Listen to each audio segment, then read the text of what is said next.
Hello there people, my name is Amaz and I have just finished watching Invincible Season 3. I will be going into spoilers by the way, so please come back once you've caught up. If you don't want to be spoiled of course.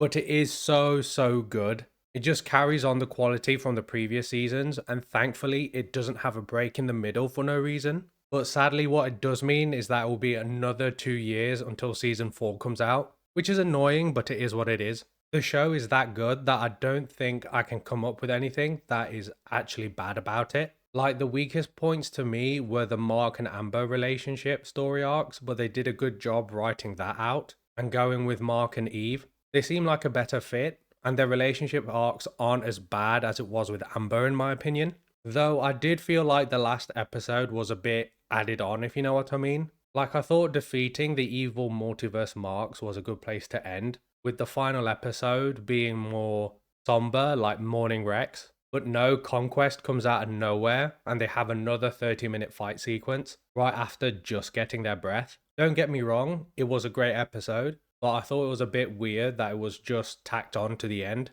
as Angstrom and the other Marks felt like the season's big bad. All the characters were great as usual. If anything, we don't see enough of them. Like, I wanted to see more of Alan the Alien and Omni-Man and see where that is heading because it feels like something big is going to come from that. And I wish we saw more of the split between Mark and his team with the Guardians of the Globe because we didn't see much from the Guardian side until the invasion of the other Marks. Rex, I think, was the MVP of this season. You really see him grow up and mature as a person.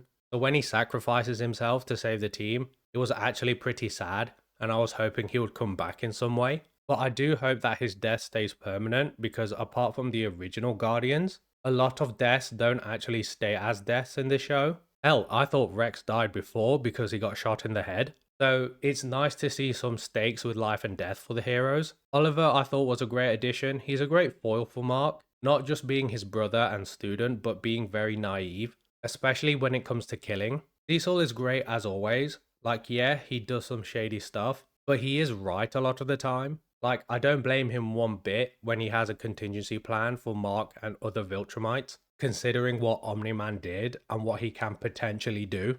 Which obviously does lead into tension with him and Mark, but even then it feels that Mark is the naive one and unwilling to see reason. Mark is still the best character for me. Like, yes, he is optimistic, but he is still immature on why some things are done and doesn't acknowledge that he can get away with a lot. So as seasons go on, I do hope to see him develop more on that. The action is great and gory as always. Like when you see bodies from the aftermath of big fights, it is borderline disturbing. But you know that would be the case if that were to happen in real life. But it is what makes the show unique. So do I recommend that you check the show out? Yes, just watch it now. It's only 8 episodes a season and it will fly by watching it. Overall, it's still a great show and far from the comic book shows that we usually get. But let me know what you think if you've seen it already. Anyway, if you like my review, please leave a like and subscribe. That will greatly be appreciated. And I shall see you next time.